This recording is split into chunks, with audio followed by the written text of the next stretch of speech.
Good morning and happy Hanukkah. At the end of last week's parsha, Yosef requests from the Sarah Mashkin, after he interprets his dream, to speak to the king and try to get him out of prison.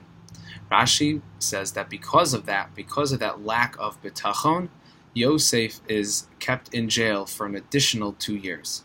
The question is, doesn't a person have a certain responsibility of ishtadlus, of doing his part in attempting to free himself, or doing his part of any process? When we need to accomplish something, we can't just sit back and rely on HaKadosh Baruch Hu to do everything for us. What is this balance?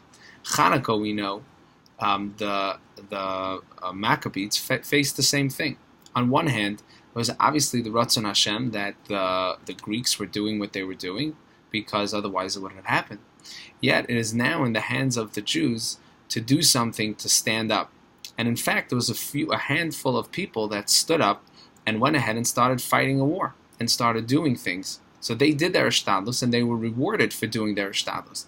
So why was Yosef criticized and punished an additional 2 years for doing his ishtadlus, his part of things, when the Maccabees were rewarded and they actually became kings because of what they did?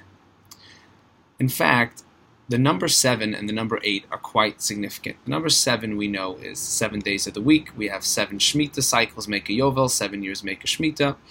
And we also know that the 7 days of all Yom Tovim Midoraisa. 7 is a significant number. 8 is another significant number. We know 8th day is Shmini Atzeres. The 8th day is when we give a baby his bris milah. And also, we on Shavuos is on the 8th day. The Maharal points out that 7 signifies nature and 8 signifies supernatural activities. Chanukah represents what the Maccabees did. They understood that logically it made absolutely no sense for them to go fight. Yet they went and they fought. So in their act of ishtadlus, there was still an act of believing in Hashem.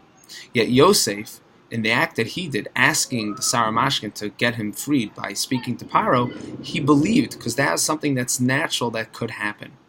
When we do something naturally, we always have to question whether we're doing it for the sake of believing, or we're doing it because we believe in this person, this physical nature is going to get us out.